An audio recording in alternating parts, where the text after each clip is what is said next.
vamos a resolver el siguiente circuito. Como en otras ocasiones, el primer paso consiste en averiguar cuál es el camino de la intensidad del terminal positivo de la batería hasta el terminal negativo. Comprobamos que circula por esta resistencia y cuando atraviesa esta, pues se encuentra con dos caminos y ambos caminos presentan resistencia, por lo tanto circulará intensidad en este caso por los dos caminos hasta llegar finalmente al terminal negativo.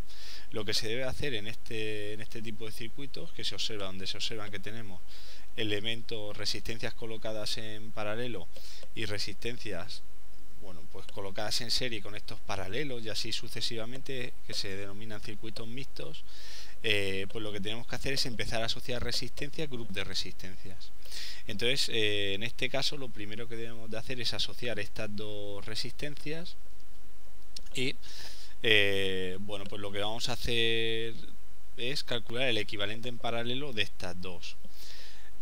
¿Cómo se calcula? Bueno, pues la fórmula general para calcular resistencias equivalentes de paralelos es 1 partido de la suma de todas las resistencias que estén en paralelo.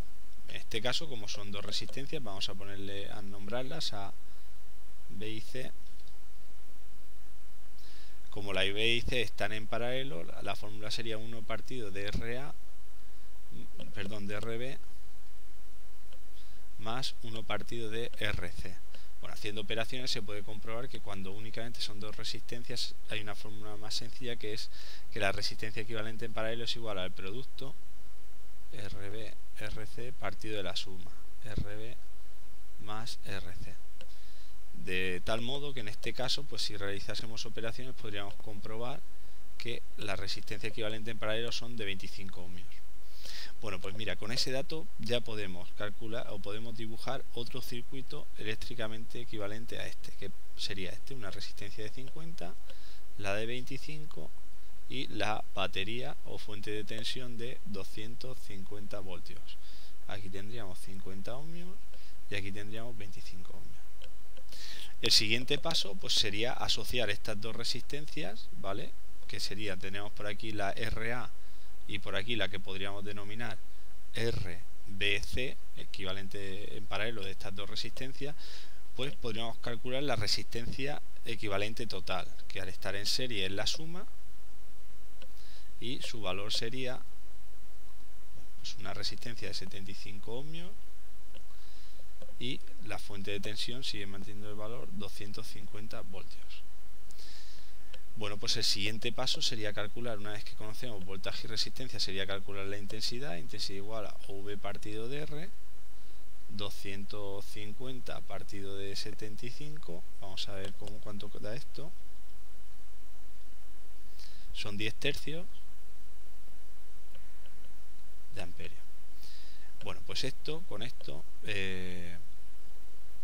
podemos saber que por estos elementos circulan 10 tercios de amperio, por la resistencia A 10 tercios de amperio y por aquí por la BC también pues 10 tercios de amperio.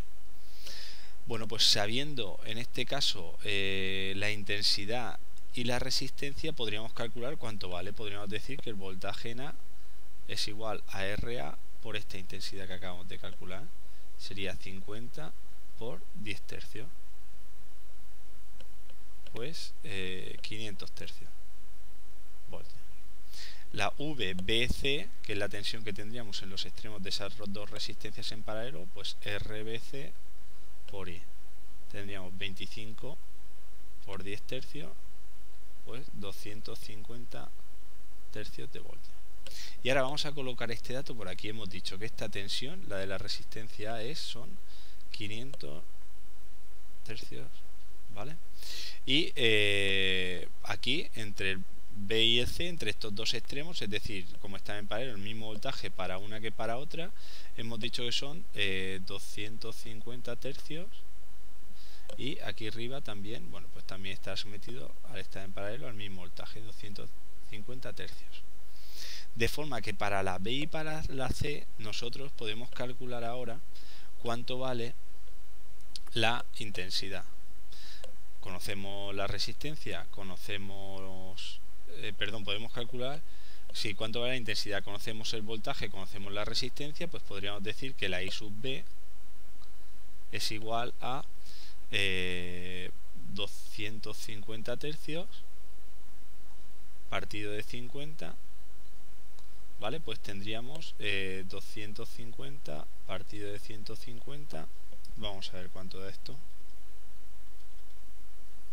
son 5 tercios, y la I sub C serán 250 tercios partido de 50, pues el mismo resultado, 5 tercios de amperio. De forma que ya sabemos, por aquí circulan 5 tercios y por aquí otra intensidad también de valor 5 tercios. De forma que ya conocemos voltaje e intensidad en todos los elementos del circuito. Por lo tanto, lo único que nos quedaría es calcular el balance de potencia y comprobar que la potencia generada es igual a la potencia consumida.